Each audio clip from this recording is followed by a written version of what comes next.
All in favor, Mr. Bass, Ms. Duncan, Ms. Strange, Scholl, Lister. Opposed, Everett, Craig. The vote coming at 6:30 tonight. After just barely 20 minutes meeting during a rare Friday night meeting, the Jefferson County School Board voting to cut more than 600 jobs while adding more than 200 as well tonight. Hello, everybody. It's a developing story, and thank you for joining us tonight at 11. I'm Doug Proffitt. That 5-2 vote after a quick 20-minute meeting is part of an effort, of course, to tackle the district's $188 million budget deficit.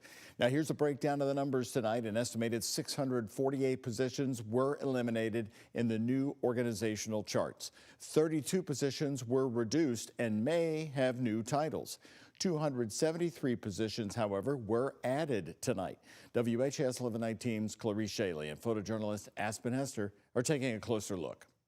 A room filled with red during a special called JCPS school board meeting. This work is grounded in one principle, and that principle is stability for a district and most importantly for our classrooms. 5 out of 7 JCPS board members voted to approve a plan that will cut hundreds of jobs and restructure the district. It's a part of an effort to cut $142 million in spending for the next school year. Acting now protects students and it protects our staff in the long term. At least 648 jobs will be cut, along with 32 staff reductions, meaning the district is changing that role. Bookkeepers, safety administrators, and academic instructional coaches are among the positions cut. Some will be restructured and moved into the central office. 273 jobs will be added, including those centralized positions. You don't have my vote for it tonight. The board was expected to vote on the proposal Tuesday, but received the plan less than 24 hours earlier, an issue brought up by board member James Craig. But I'm alarmed by what I've seen, and I want to make clear my expectation that when decisions like this are made going forward, that there will be stakeholders stepping up to say the collaboration, notwithstanding the results. Board Chair Dr. Corey Scholl noted more work is still to be done. This is a starting line, and certainly we still have time, Mr. Craig, to bring people to the table, to hear all of the voices. The district now focuses on its final budget proposal to present to the board. JCPS says this change will save them about $30.8 million. These cuts come after the board approved the decision to close King Elementary and Zachary Taylor Elementary School, among with other changes to schools as well. And more organizational changes will be presented to the board next month. In studio, Clarice Shaley, WHAS 11 Night Team on your side. Clarice, thank you so much. Just into the WHAS 11 newsroom tonight, UPS is confirming to WHAS 11 News tonight that it is pulling 24 of its jets out of service for maintenance after a routine review.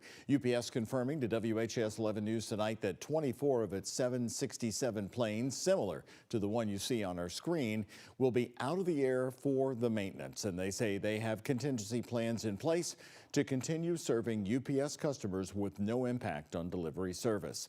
Now, here's a statement sent to us tonight from Michelle Polk, the UPS Director of Global Communications in Louisville. Quote, during a routine review, UPS identified maintenance work that needed to be completed on 24 aircraft. We proactively removed those aircraft from service to complete that work before returning them to operation. Right now, we've got a very cold night across Kentucky, and this evening, clear skies. Won't be seeing that for long, as we are expecting some soaking rain over the weekend, and haven't said those words in a while. Well, Chief Meteorologist Mallory Schnell is here now. And Mallory, this is not only Valentine's weekend, but a long weekend for others. No school on Monday and Tuesday for JCPS, President's Day on Monday, and those teacher conferences on Tuesday. Those are always fun. Yes, yes. Well, this weekend for your Valentine's weekend plans, prepare for some showers Saturday evening, more so Saturday night into Sunday morning before that tapers off. It does look like we'll have high pressure rolling back in for the start of next week to dry us right back out. Tonight, we've had high pressure pushing off to the east. So this is what gave us all that sunshine and blue sky today. You can tell clouds are just off to our west, and those will roll in by early tomorrow morning. morning. Temperatures right now have fallen down to the 30s for most of us, a few spots in the upper 20s and a few spots still in the lower 40s. So we have some ranges across the area, but expect temperatures to dip down to around that freezing mark tomorrow morning before warming back up into the 50s tomorrow afternoon. We will be timing out our rain for this weekend, and I'll let you know how much we're expecting. That's coming up in our extended forecast. Thank you, Mallory. Brand new update tonight on a Louisville Metro Police death investigation that began yesterday in the Russell neighborhood of West Louisville. On Thursday morning, LMPD received reports of a woman down near 26th Street and Muhammad Ali Boulevard. Down on the ground, she died at the hospital. Tonight, LMPD says the woman received injuries from contact with equipment on a garbage truck. At this time, this is an open death investigation. Because this involved a Metro vehicle, LMPD's Public Integrity Unit is investigating this case. Louisville Metro Police are also investigating a shooting that sent one person to the hospital late this afternoon. We brought it to you as breaking news live on our earlier newscast. It happened on Antle Drive, that's off Preston Highway, not far from Hillview. LMPD says the victim is expected to survive. Investigators believe this shooting is domestic related. Congress is out of town for the federal holiday Monday and now a partial government shutdown. The Department of Homeland Security is expected to shut down in less than an hour at midnight, the third lapse in funding since October. This partial closure would impact agencies like the TSA, FEMA, and the U.S. Coast Guard, leaving many workers without pay. Democrats are refusing to approve funding unless reforms are made to ICE. President Donald Trump told ABC News he plans to get involved.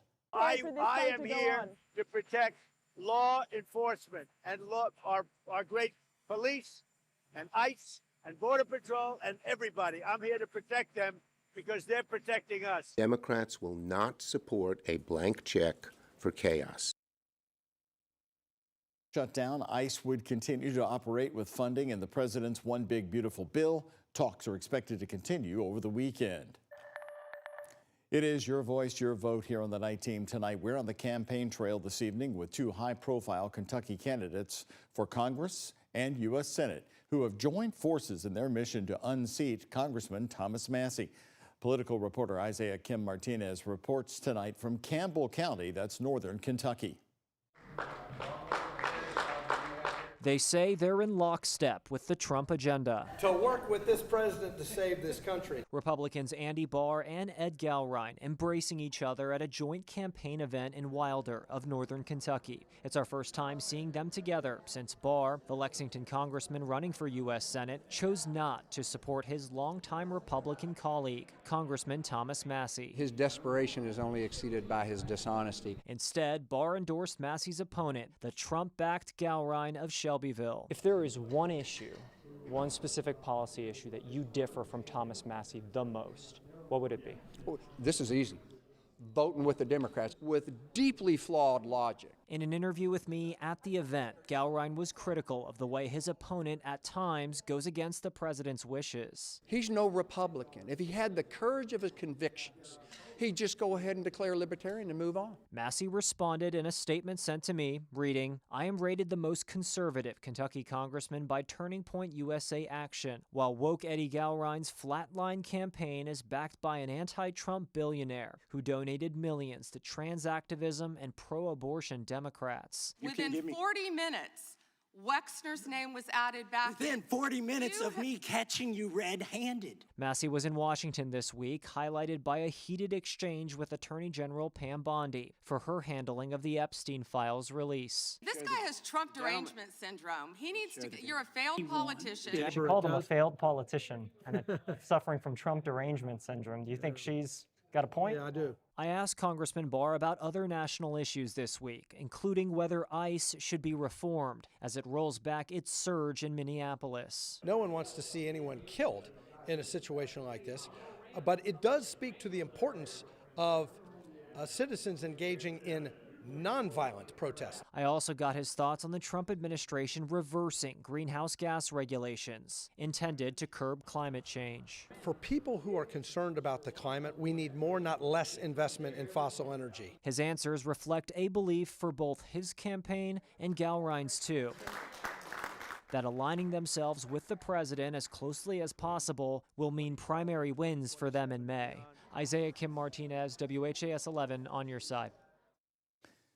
By the way, the Massey-Gallrein race is in Kentucky's 4th congressional district. That's northern Kentucky, but also parts of Kentuckiana like Oldham and Shelby counties. Meantime, Andy Barr is running in the race to replace longtime Senator Mitch McConnell. That'll be a statewide primary and then general election. Many stories brand new on the WHAS 11 team this Friday night. Love is in the air at Norton Children's Hospital. The donations you gave and the love you shared to these patients. The candles are sweet. Yeah. It was really nice. Happening tonight, nature, candlelight, bonfires, and hot chocolate. What better way to enjoy the great winter night in your Valentine at the Louisville Nature Center? Our photojournalist checks the mood.